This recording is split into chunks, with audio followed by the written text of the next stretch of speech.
नमस्ते, मैं राशिद।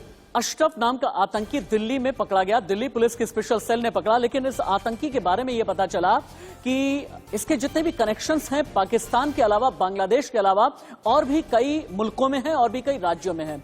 लेकिन दिल्ली पुलिस की स्पेशल सेल ने जब ग्रिल किया तो कई चौंकाने वाले राज़ हुए। अशरफ का एक पिलर प्लान था जो आगे हम आपको बताएंगे, जिसके जरिए पाकिस्तान एक्सपोज होने जा रहा है। लेकिन अशरफ के एक हैंडलर के बारे में भी पता चला है। अशरफ का ये पाकिस्तानी हैंडलर कौन था?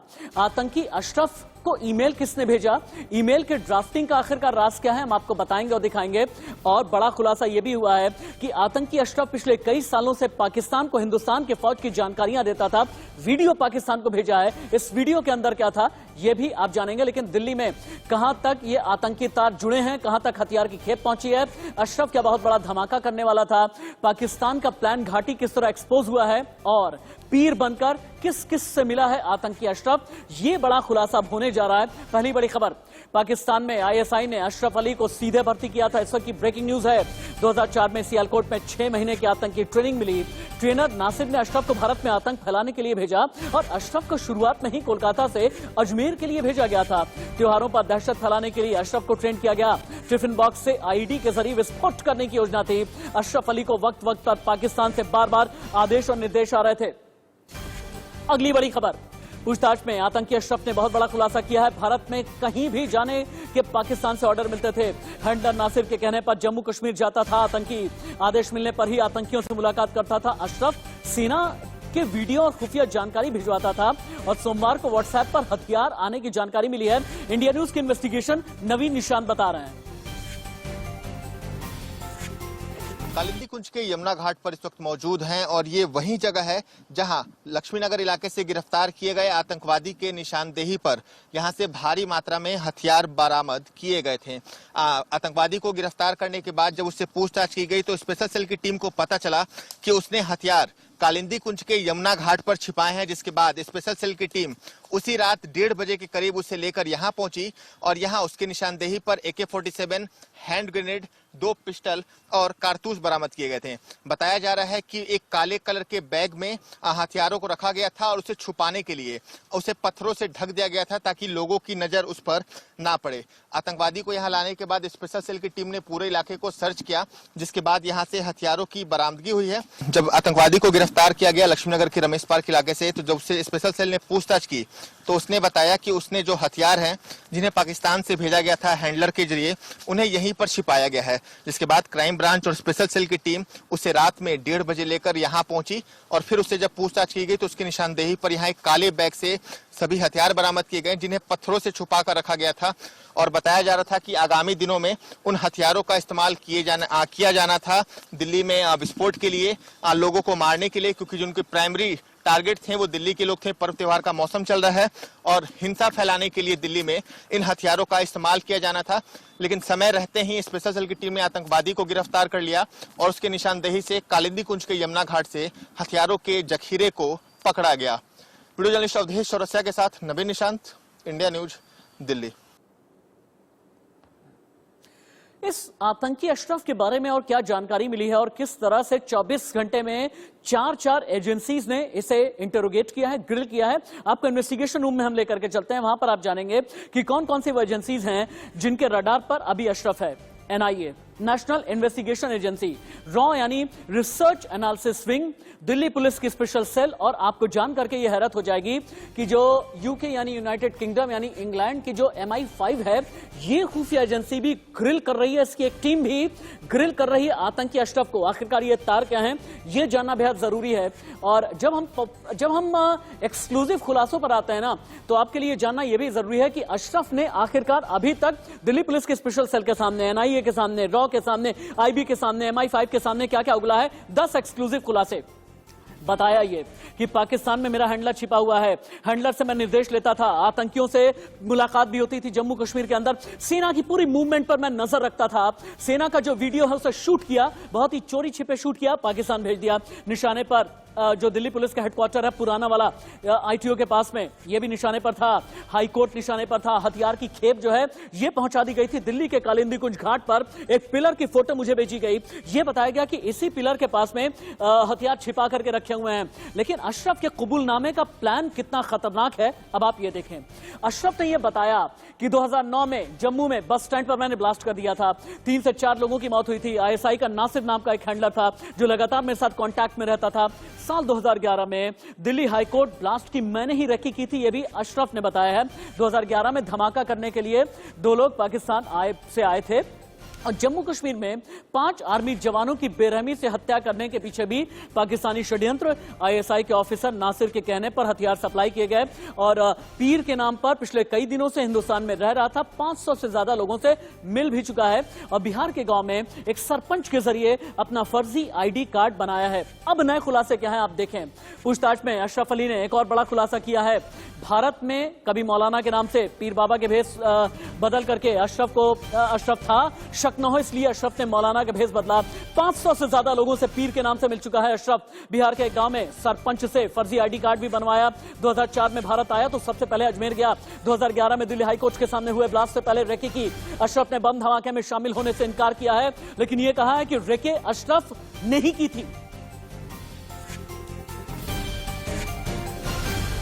और इंडिया न्यूज संवाददाता आशीष सिन्हा ज्यादा जानकारी के साथ लाइव जुड़े हैं। आशीष, अशरफ को ग्रिल करके क्या क्या पता चला है, पाकिस्तानी कनेक्शंस के बारे में क्या पता चला है, ये पीर वाला एंगल क्या है, और पीर के अलावा ये भी बताएं कि हिंदुस्तान में हुए पिछले 10 साल में जितने भी ब्लास्ट हैं किन किन में सीधे तौर से अशरफ का हाथ रहा। हाँ देखिए, 2 ब्लास्ट तो सीधे सीधे, एक जम्मू कश्मीर वाला और जो दिल्ली हाईकोर्ट के बाहर ब्लास्ट हुआ था, इन 2 ब्लास्टों के बारे में उसने बताया है।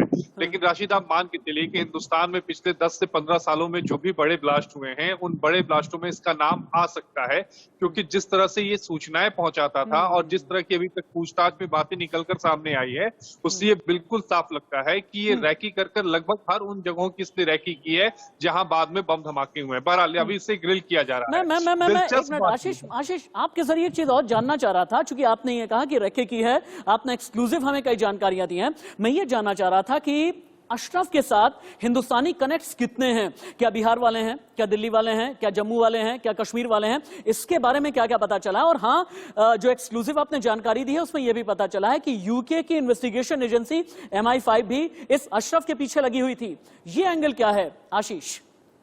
देखिए, दरअसल जो अशरफ था वो अपनी पहचान को छुपाने के लिए कभी पीर बाबा कभी मौलवी के नाम से लोगों के बीच में जाता था।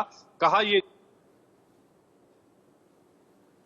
ठीक है आशीष, कनेक्टिविटी की कुछ प्रॉब्लम हो रही है, आगे हम आपके बोले 500 से ज्यादा लोगों से इसने मुलाकात की है। दिलचस्प बात यह है कि जब ये भारत आया था तो ये कोलकाता के बाद सीधे अजमेर गया, जहां पर कई बिहार के लोगों से इसने संपर्क किया, और उसके बाद ये बिहार जाता है जहां पर एक सरपंच के जरिए ये एक फेक आईडी बनाता है, और उसके बाद ये सारी जो रैकीज की गई थी उन सारी रैकीज को ये अंजाम देता है। सबसे पहले इसने यही काम किया कि उसने अपना एक आइडेंटिटी कार्ड बनाया इंडियन होने का, और उसके बाद उसने सारी जगहों की रैकी की। और अभी तक 2 बड़ी जानकारियां जो है वो निकलकर सामने आई हैं कि 2009 में जो जम्मू कश्मीर में जो बस स्टैंड के पास धमाके हुए थे वो इसी ने किया था। और इसके अलावा दिल्ली हाईकोर्ट में 2011, चूंकि मैं उस समय मौजूद था, दिल्ली हाईकोर्ट के ठीक थोड़ी दूर पे पटियाला हाउस कोर्ट है, जब ये धमाका हुआ तो मैं उस समय यहीं पर आपको रोकना पड़ रहा है। इस वक्त एक और बड़ी खबर आ रही है, तो दिल्ली के बारे में आपने बता दिया आशीष, लेकिन जम्मू कश्मीर में क्या चल रहा है? जम्मू कश्मीर से इस वक्त की बड़ी खबर, NIA ने 4 आतंकियों को गिरफ्तार किया। लश्कर TRF से जुड़े सभी दहशतगर्द हैं और इन्हें इन्वेस्टिगेट किया जा रहा है। इनसे यह पूछा जा रहा है कि TRF के बैनर तले जैश के कितने हैं, लश्कर के कितने हैं, हिजबुल मुजाहिदीन के कितने आतंकी हैं, अलकायदा के कितने आतंकी हैं। NIA के पिछले 3 दिन से लगातार छापामारी जारी है। तो पाकिस्तान, लेकिन ये जम्मू कश्मीर में आखिरकार जो कुछ भी चल रहा है इसके पीछे का पाकिस्तान कनेक्शन और पाकिस्तान की अस्थिरता का कनेक्शन क्या है, अब आपको हम ये बताते हैं। इंटरनेशनल रिसर्च रूम में आपको लेकर के हम चलते हैं। यहां पर आप ये समझेंगे कि पाकिस्तान के अंदर जो कुछ भी चल रहा है इसके पीछे ही आतंक का एक्सपोर्ट है। ये कैसे आप जाने क्या हो रहा है ना, पिछले कई दिनों में कमर जावेद बाजवा यानी जो पाकिस्तान के फौजी प्रमुख हैं, सेना प्रमुख हैं, उनके और प्रधानमंत्री इमरान खान के बीच में एक अजीब तरीके का टसल चल रहा है। टसल ऐसा है कि बिल्कुल यूं ऐसे किए हुए दिखेंगे ही नहीं, ना फौजी और ना ही जमहूरी सरकार वाले। पिछले दिनों क्या हुआ कि जो आईएसआई के चीफ थे, आईएसआई के चीफ को बदल दिया गया और इसके पीछे प्रेशर यह बताया गया कि कमर जावेद बाजवा यानी फौजी प्रमुख का प्रेशर है। इमरान खान ने यह कहा कि आईएसआई के चीफ यानी आईएसआई के जो डीजी हैं, इन्हें नियुक्त करने का अधिकार तो मेरा है, तो फिर आप दखल अंदाजी क्यों कर रहे हैं। लेकिन इमरान को दो टूक कह दिया गया कि आप आईएसआई के मामले में दखल न दें, सैन्य मामले में दखल न दें, सेना से आप दूर रहिए। लेकिन फिर इमरान ने कहा कि आईएसआई के डीजी पर मेरा हक है। कमर जावेद बाजवा ने कहा कि नदीम नए आईएसआई चीफ होंगे, लेकिन नदीम अंजुम को लेकर के इमरान खान ने कहा कि नहीं, मुझे पसंद नहीं है। हद में रहे इमरान, सीधे तौर से ये फौज ने बोल दिया, पाकिस्तान की फौज ने। लेकिन इमरान खान का बार बार ये कहना है कि क्यों आखिरकार जमहूरी सरकार को दरकिनार किया जा रहा है, क्यों उन्हें दखल अंदाजी बर्दाश्त क्यों नहीं की जा रही है, तब जबकि पाकिस्तान का संविधान यह कहता है कि जो आईएसआई चीफ की नियुक्ति है ये प्रधानमंत्री करेंगे। रक्षा विशेषज्ञों का क्या कहना है? पाकिस्तान की अस्थिरता और भारत में आतंक का बढ़ जाना, पाकिस्तान की अस्थिरता, भारत में टीआरएफ का बढ़ जाना, पाकिस्तान में अस्थिरता और भारत में टारगेट किलिंग का होना, क्या इनका कुछ कनेक्शन है? सुनिए। खबरें हैं अभी 5 जवानों की हत्याएं, पाकिस्तान ने अपनी स्ट्रेटजी को बदला है, नए लोगों को रिक्रूट किया है और बड़ी तादाद में लगता है ट्रेन करके यंग लड़कों को भेजा है। ये भारतीय सेना का जो रिजॉल्व है, जो हमारा डिटर्मिनेशन है, उसको जाहिर करता है कि भाई हम अभी टेररिस्ट को लाइन ऑफ कंट्रोल पर ही रोकना चाहते हैं, यहाँ अंदर ना घुसने दिया जाए। सबसे पहला first line of defence, line of control के ऊपर ही रोका जाएगा। और आतंकवाद देखिए बढ़ता जा रहा है, और ये जो आप बात कर रहे हो अभी भी लड़ाई जारी है। तो क्वेश्चन ये है, ये कोई मामूली बात नहीं है, इसलिए क्योंकि आपने अपना कमांड एंड कंट्रोल ठीक नहीं किया, और कमांड एंड कंट्रोल एक हो तब बात बनेगी। कल आतंकवादियों के साथ मुकाबले में भारतीय सेना के 5 जवान शहीद हो गए। बड़े अफसोस की बात है कि इस तरह हमें 5 सैनिक गंवाने पड़े।